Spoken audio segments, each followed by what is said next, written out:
আসসালামু আলাইকুম আমার প্রিয় আপু ভাইয়েরা, আশা করি আপনারা সবাই অনেক অনেক ভালো আছেন। আমি আলহামদুলিল্লাহ ভালো আছি। আর এই যে দেখেন মাশাআল্লাহ কত সুন্দর ছিম, আর এই ছিমগুলো যতটা সুন্দর খেতেও কিন্তু ঠিক ততটাই মজা। অনেক স্বাদের একটা হচ্ছে ছিম। তো আজকে আমি এখানে কিছু কিছু হারভেস্ট করব ভেবেছিলাম যে আজকে ভর্তা করার জন্য কিছু ছিম হারভেস্ট করব, কিন্তু শুধু ভর্তা না, আমারে কিন্তু ভাজি খাওয়া হয়ে গেছে। ভর্তা ভাজি দুটোই হয়েছে। তো কতটুকু পরিমাণে আমি আজকে ছিম উঠালাম সেটা জানতে হলে আমার চ্যানেলের সাথেই থাকুন। আর কেমন লাগছে ছিমগুলি অবশ্যই কমেন্ট করে জানাবেন। আসলে রিজিকের মালিক আল্লাহ। কয়েকদিন আগেও আমি ছিমগালার প্রতি অবহেলা করছিলাম, কারণ কম করে ধরছিল, কিন্তু আল্লাহ আমাকে হচ্ছে ভুল প্রমাণিত করলো। আসলে রিজিকের মালিক আল্লাহ, একমাত্র আল্লাহ। উনি হচ্ছে যদি না দেয় তাহলে কখনোই সম্ভব না। আর এই থোকা যে প্রথম তুলছি এখান থেকে তা কিন্তু না, একটু পেছনের দিকে গেলেই দেখবেন 2-4 দিন আগেও কিন্তু আমি এই থোকার থেকে বেশ কিছু ছিম উঠিয়েছি। আর হ্যাঁ, আপনাদের আরেকটা কথা বলি যে হচ্ছে একটা গাছে আমরা যেহেতু লিমিটেড খাদ্যের ভিতরে গাছ করি, মানে টবের ভিতরে গাছ করি, এখানে পর্যাপ্ত খাবার থাকে না। এর জন্য আপনারা চেষ্টা করবেন খাওয়ার যে উপযুক্ত হলেই সেই সবজিগুলি তুলে নিতে, তাহলে কিন্তু পরবর্তীতে আবারও ধরবে। আর এদিকে আলিফও হচ্ছে ছিম তুলছে, আর ও কিন্তু আমার ক্ষতিও করছে। ছোট ছোট ছিমগুলি তো তুলে ফেলছে, তাছাড়া এর বোটার কাছে কিন্তু আরও নতুন নতুন অনেক হচ্ছে ফুল বের হচ্ছে, কলি বের হচ্ছে, সেগুলোর থেকে কিন্তু আবারও ছিম হবে। আসলে একবার যদি ছিম ধরে তাহলে ওই জায়গা থেকে 2-1 বার আবারও হয়ে থাকে। তো এই জন্যে ওই বোটাগুলি আমি নষ্ট করতে চাই না, কিন্তু ও বাচ্চা মানুষ, এ কারণে নষ্ট হয়ে যাচ্ছে। যাই হোক, ওকে বকাঝকা করে এখান থেকে সরিয়ে দিলাম, জানি না ও এখন কি করবে। তো এদিকে আমি ছিম হারভেস্ট করে নিচ্ছি। আর এই থোকা থেকেও কিন্তু আমি কয়েকদিন আগে তুলেছি। ছিমগুলি কিন্তু বাস্তবে দেখতে অনেক সুন্দর, হালকা একটু পিঙ্কিশ আর হচ্ছে গ্রিন কালার ছিম। তার থেকেও হচ্ছে বড় একটা বিষয় হলো এই ছিমগুলি অনেক চওড়া চওড়া আর অনেক নরম, সফট, অনেক দ্রুত গলে যায়।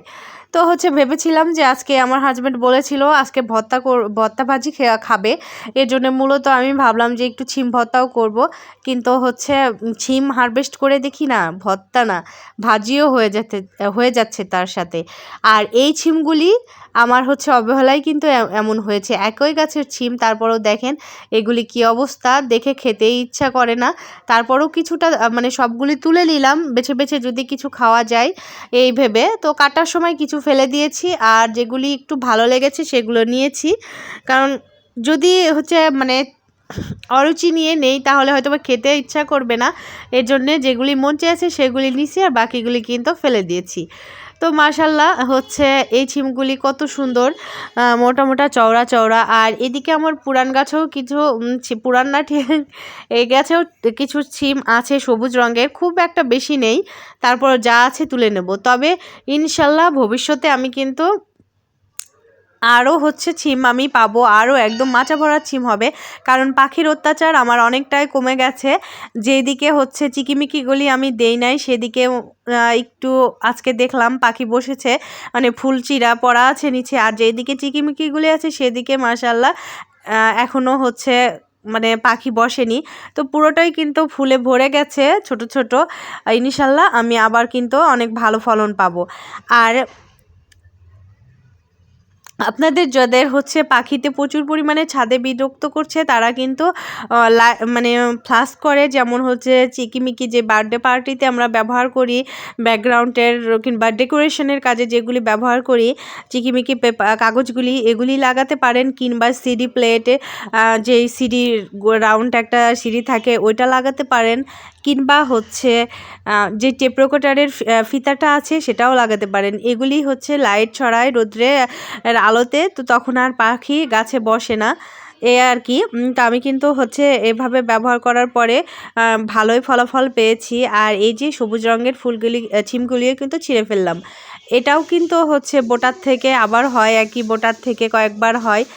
আর কেরালা ছিমটা হয় না।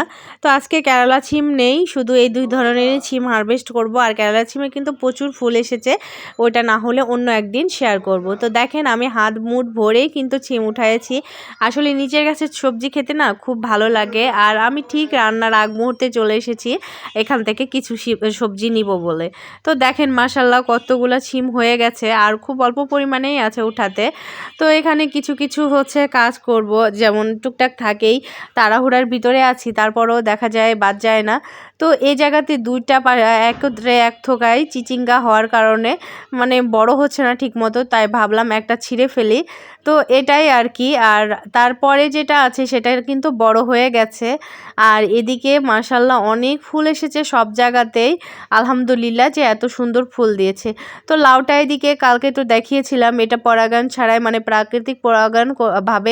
প্রাকৃতিকভাবেই পরাগায়ন হয়ে লাউটা হয়েছে। তো ওই লাউটা রেখে দিব, আর সাইডে যেই ছোট ছোট লাউগুলি আছে এগুলি তুলে ফেলবো। আসলে এত বেশি লাউ কি করব, এটাও কিন্তু পরাগায়ন হয়েছে, তারপরেও ছিঁড়ে ফেললাম, ছোট ছোটগুলিও ছিঁড়ে ফেললাম।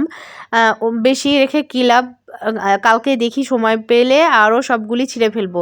আর এদিকে দেখেন আমার কি বড় ক্ষতি করে রেখেছে, টমেটো ধরতে শুরু করেছে আর এই অবস্থায় গাছগুলি তুলে রেখেছে। শুধু এই দুইটা গাছ না, আরও উঠিয়ে রেখেছে, দেখাবো অবশ্যই।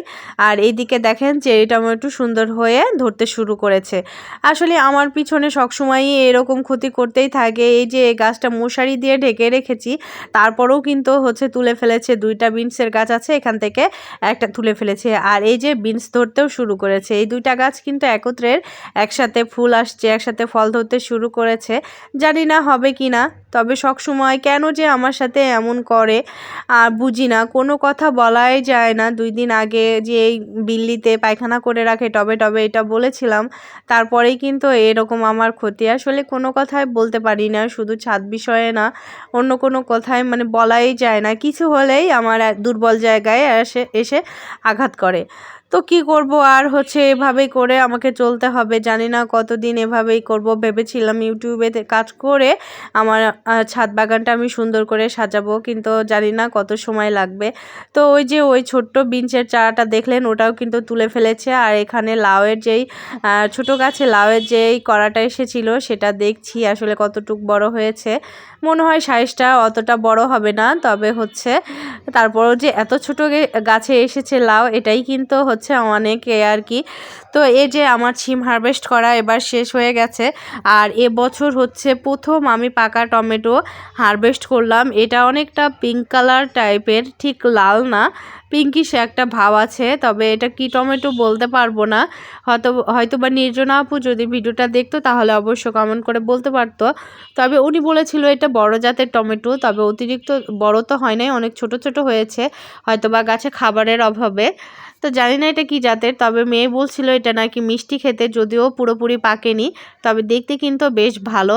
আর এদিকে আপনাদের সাথে আর একটা বিষয় শেয়ার করি, সেটা হলো এই ছোট্ট সাজনা গাছের চারাটা আমি কিন্তু 2-3 বার তুলেছি। 2-3 বার তোলার পরে পাতা শুকিয়ে পড়ে যায়, আবার নতুন করে হয়ে যায়। মূল কথা হলো যদি কন্দ টাইপের কিছু একটা হয়ে যায় সাজনা গাছে, তাহলে ওই গাছ আর কখনোই মরবে